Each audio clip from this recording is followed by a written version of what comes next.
Hello friends, welcome to খেল দুনিয়া। সমস্ত দল তাদের সাইনিংগুলো একে একে অফিসিয়ালি করলেও মোহনবাগান কিন্তু এখনও অবধি তাদের কোনো প্লেয়ারের নাম অফিসিয়ালি সামনে আনেনি। শুধুমাত্র কোচের নাম জানিয়েই দায়সারা হয়ে গেছে। তো সমর্থকদের মধ্যে কিন্তু এই মুহূর্তে সবথেকে বেশি কিউরিসিটি তৈরি হয়েছে যে মোহনবাগান কোন প্লেয়ারদের সই করাচ্ছে, বিদেশি কোন প্লেয়ারদের সই করাচ্ছে এবং স্বদেশি কোন প্লেয়ারদের সই করাচ্ছে। তো গতকাল তোমাদের জানিয়েছিলাম যে জিকসন সিংকে মোহনবাগান কিন্তু প্রায় সই করিয়েই নিয়েছে। তো এখন প্রশ্ন আসছে জিকসন সিংয়ের নামটা কবে সামনে আসবে। তো তোমাদের জানিয়েছিলাম যে 2-3 দিনের মধ্যে কি তার বেশি কয়েকদিন হতে পারে, তারপরে কিন্তু অফিসিয়ালি সামনে আসার সম্ভাবনা রয়েছে। এরপর চলে আসি মোহনবাগান আরও কি বড় বড় কিছু সাইনিং করাবে ভারতীয়দের মধ্যে। তো সবার মধ্যে একটা প্রশ্ন জাগছে, কারণ মার্কাস মার্গুলো তিনিও কিন্তু জানিয়েছেন যে একটা বড় কোনো সাইনিং হতে চলেছে মোহনবাগানে, সেটা ডোমেস্টিক সাইনিং। তো জিকসন সিংয়ের সাইনিংটা যদি ধরি তাহলে সেক্ষেত্রে সেই সাইনিংটা তো হয়ে গেছে, আর যদি সেই সাইনিংটাকে না ধরি তাহলে কিন্তু এই মুহূর্তে যে দুটো নাম উঠে আসছে সেটা হচ্ছে আপুইয়া এবং ছাংতে, এই দুটো নাম। তো আপুইয়া এবং ছাংতের মধ্যে কোন প্লেয়ারকে মোহনবাগান নিতে পারে, তো এই নিয়ে তোমাদের মধ্যে আমাকে অনেকে প্রশ্ন করেছিল যে ছাংতের কি হলো বা আপুইয়ার কি হলো, তারা কি মোহনবাগানে আদৌ আসবে। তো আপুইয়ার কেসটা তোমাদের জানিয়ে রাখি, আপুইয়াকে নেওয়ার জন্য কিন্তু ইস্টবেঙ্গলও দৌড়ে রয়েছে এবং তারা কিন্তু প্রবলভাবে দৌড়ে রয়েছে। এছাড়াও মুম্বাইও কিন্তু চাইছে তাকে ধরে রাখতে, অর্থাৎ একটা বিশাল ট্রান্সফার ফি খাড়া করেছে মোহনবাগানের সামনে।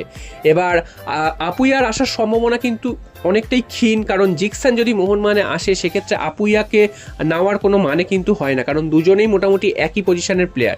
তো দুটো প্লেয়ারকে একই পজিশনে নিয়ে ফালতু কোনো লাভ হবে না, এবং দুজনেই কিন্তু ভারতীয় দলের প্লেয়ার, এমন না যে একজনকে বসিয়ে রেখে আরেকজনকে খেলাবে, তা নয়। তারা কিন্তু দুজনেই ফার্স্ট 11-এ চান্স পাওয়ার মতনই খেলোয়াড়। তো এরকম অবস্থায় যদি জিকসন সিং মোহনবাগানে সাইন করেই ফেলে, 100% কনফার্ম হয়ে যায়, তাহলে কিন্তু আপুইয়ার আসার সম্ভাবনা প্রায় নেই বললেই চলে। আর উল্টো দিকে আরও একটা নাম যেটা তোমাদের জানালাম সেটা হচ্ছে ছাংতের কথা। তো ছাংতের কিন্তু আসার একটা সম্ভাবনা তৈরি হচ্ছে, যদিও প্রথমে ছাংতের নামটা উঠে আসলেও মাঝখানে কিন্তু তার নামটা একদমই শোনা যাচ্ছিল না, কারণ ছাংতেকে মুম্বাই সিটি এফসি ছাড়বে না এটা সবাই কিন্তু ধরে নিয়েছিল। তো এখন কিন্তু আবার মার্কাস মার্গুলার কথায় কিন্তু ছাংতের নামটা আবার সামনে আসছে, এবং ছাংতে মোহনবাগানে আসবে কি আসবে না সেটা কিন্তু সময় বলবে। কারণ ছাংতের প্রতিও মোহনবাগানের একটা ইন্টারেস্ট ছিল, তবে মুম্বাই এতটাই মানে ছিল যে ছাংতেকে একদমই ছাড়তে চাইছিল না।